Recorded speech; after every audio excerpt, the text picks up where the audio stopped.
እየተንከባከበችው ነው። እግሩን እንደተቆረጠ ነው እንደምናውቀው። እግሩን ቆርጣ ነው የምትንከባከበው።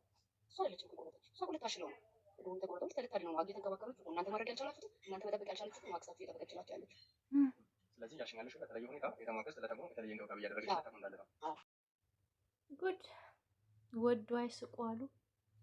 ምን ነው ባታስቂን እናቴ። እንደው ምን ልበላችሁ? ምን ልበል?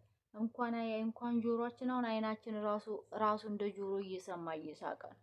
እንዲህ ምን ታምር ነው? ተሙን እየተንከባከበችው ነው። እናንተ ያልተንከባከባችሁትን እግሩ ቢቆረጥም አሁን ሰው የሚያስፈልገው ነው። እናንተ እግሩን ቆርጣችሁ ቤት ውስጥ አስራችሁት ወደፊት ለእናንተ ፈራጅ እንዲሆን አድርጋችሁት እየተንከባከባችሁት ነው፣ እያሰቃያችሁት። ይሄ ምን አይነት ተአምር! እኔ እውነቴን ነው። ምን አይነት ወረርሽ ነው? ሰው እንዴት ሰውን በግድ የኔን ሁን እኔ መሆን አለብህ ካልሆንክ እንደዚህ ስቃይ መብላት አለበት። ስቃይን ትበላለህ። ኧረ ምን ነው አንዳንዴ መፈጠር ራሱ ቢቀርስ ምን አይነት እኔ እግዚአብሔርን ነው የምላችሁ። ሁላችሁም ጀግኖቻችን ቤት ብታዩ እግዚአብሔርን ነው የምላችሁ።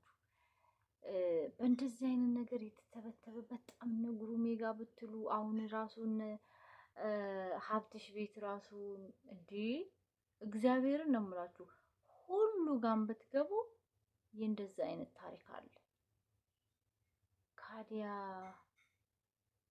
ግድ የላችሁም። ወረርሽኝ ነው ሀገራችን ያለው። ግን ከ100% እንጃ 10% ወደ እግዚአብሔር ያለ ሰው አለ ብያለሁ። በአሁን ባየሁት ሁኔታ ማለት ነው። ይቅርታ አድርጉልኝ። እና ወይዘሪት ደግሞ ተሙን እየተንከባከብኑ ነው። ደህና ነው። ሲቀጥል ደግሞ የተሙን አክስት አላቃትም። ተሙን እና አክስት አላወቅሻት። ተሙን እንዴት አወቅሽ መንከባከቧን? እንዴት ነው? እንዴት አወቅሽ ሰው እርዳታ መፈለጉን? አሁን ኧረ እግዚኦ ማርና ክርስቶስ። እኔ አንዳንዴ ምን አይነት ታምር ነው የሆነ የለም የሆነ ንግግራቸው ሰው እንዴት አሁን የተገኘችውን ህፃን አይታችኋል። ህፃን ልጅ ናት። ምን ነው እኔ ቤተሰብ እኔ እግዚአብሔርን ነው የምላችሁ። ቢያንስ የሆነ ነገር ቃል አትገቡም እንዴ? ለምንድን ነው በልጆቻችሁ ቃል ገብታችሁ ልጆቻችሁን ለመስዋዕትነት የምታደርጉት? ለምን እናንተ ያያችሁትን ስቃይ ልጆቹ ይዩ። ሌላ ነገር አድርጉ እንዴ! ብዙ ነገር እኮ አለ።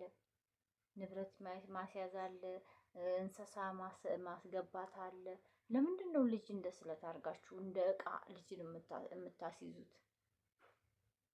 ይሄ እግዚአብሔርን ለብዙ በተለይ የድሮ ሰዎች ማለት እንደዚህ ለሚያመልኩ ሰዎች ይህ ትልቅ ትምህርት ይሆናል ብዬ አስባለሁ። ቢያንስ እንደዚህ እንትን ያላችሁ ሰው ራሳችሁን አሳልፋችሁ ስጡ እንጂ ልጆቻችሁን በምንዳቸው እንዲቀጡ። እኔ የተሙ ነገር እኔ እግዚአብሔርን ነው የምላችሁ። አረ ምን እኔ ዛሬ የሆነ ነገር ዛሬ ፍንጭ ተገኘ ተነገ ወዲያ ፍንጭ ተገኘ እያልኩ ነው እየጓጓው እየጠበቅኩት። ግን በስሩ የሚገኙት በስሩ የሚገበሩት ደግሞ እንደ አንዳንዴ እግዚአብሔርን ተሙ ብሎ እንደው አለ መቆረጡ መሰቃየቱ ያሳዝናል እንጂ አንዳንዴ የነዚህ ህፃናት እንባ ነው ለነዚህ ህፃናት ድረሱ ሲላቸው ነው እነሳሚ ብዬ ይላሉ አንዳንዴ ማለት ነው። እንደ መልአክ ነው ለነሱ ላለው። ግን ይሄ ሁሉ ሰው ቢድንም ደግሞ ተሙዬ የሰው ሁሉ የኢትዮጵያ ህዝብ ድምጽ የሆነው ጀግናችን ደግሞ የዘን ያህል ሲቃይ ደርሶበት እንደዚህ ታፍኖ የማይፈልገውን እንደዚህ እንዲፈልግ እየተደረገ መሆኑ ራሱ በጣም ያሳዝናል። እውነት ለመናገር እውነት እኔ እግዚአብሔርን ሁላችንም ለወደፊት ቤተሰቦቻችን አሁን በስደት ያለንም የማናውቀው ታሪክ ብዙ ይኖራል እና ግን አሁን ከጋዜጠኞቻችን ብዙ እየተማርን ነው። እኔ በበኩሌ ብዙ የተማርኩት ያየሁት ነገር ስላለ ነው እና ለቤተሰቦቻችሁ እንደዚህ አይነት ነገር ካለ እንደው ከልጅ ቢያንስ ከልጆች ላይ ወረድ ቢያረጉ እንደዚህ አይነት ነገራቸውን ከልጅ ላይ ወረድ ቢያረጉ ይሻላል ብዬ ነው የምመክረው ማለት ነው። የኔ ሀሳብ ነው። ካሰባችሁት የሆነ እንትን ላይ መተንፈስ ነው የሚባል እንትን ላይ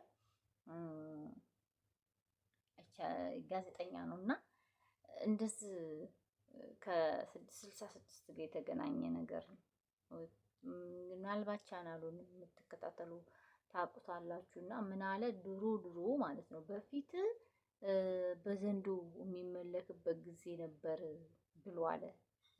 እንደዚህ አይነት ታሪክ ነበር እና ሰምቷል። ይሄ ከዛ ውስጥ የወጣ ልጅ ማለት ነው፣ ከአባል ውስጥ የወጣ ልጅ ይህንን ነገር ሲናገር ነበረ። እና ድሮ እንደዛ ካለ የድሮ ተደብቆ እየኖረ ነው ማለት ነው። በእንደዚህ አይነት እየኖረ አሁን ደግሞ የጠፋ መስሎ ግን አልጠፋም። ትውልድን፣ ህፃናትን እንደዚህ በእውነት እያሰቃየ እንደዚህ። ኧረ በኢየሱስ ስም አስባችሁታል?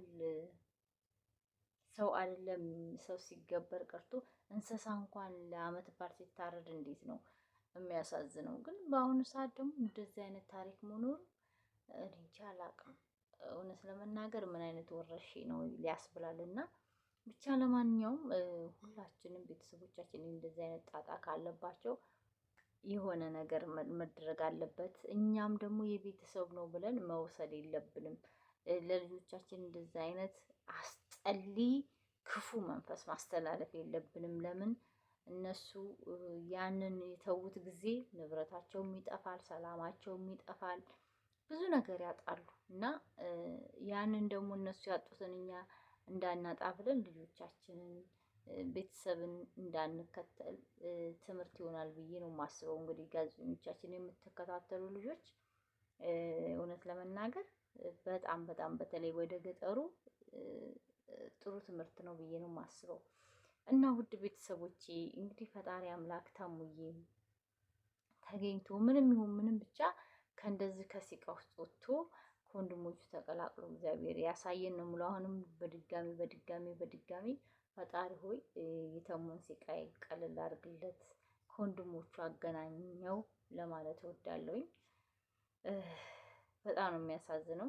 በተለይ አሁን እዛ ያቺ ህፃኗ አባዬ አባዬ እያለች ሳሜን ስትጠራው እኔ እግዚአብሔርን ነው የምላችሁ ውስጤ አለቀስኩኝ። ጌታን አስባችኋል? ከብንማታ ህፃን ከቤተሰብ ተነጥቃ መታ እዛ ጋር አባዬ አባዬ እያለች አባዬ ነው ስትል እውነት በጣም ነው የሚያሳዝነው።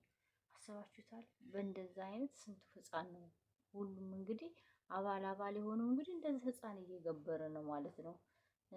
እነሱም እዛ ጋር ቁጭ ብለው አባል እየመለመሉ ነው ማለት ነው። እውነት እና እኔ አላቅም ብቻ ፈጣሪ ሆይ ለተሙ ይድረስለት። ይሄንን ነው የምለው። ፈጣሪ አሁንም ሳሚንም ብርታቱን ሰጥቶ የኛ ጀግና በርታ፣ እግዚአብሔር ካንተ ጋር ይሁን። አንተንም ፈጣሪ አበርትቶ ለተሙዬ እንግዲህ በቅርቡ እንደምታገኙ ተስፋ እናደርጋለን። የውንም ያው እያየን ነው እየለፋ ነው እሱ።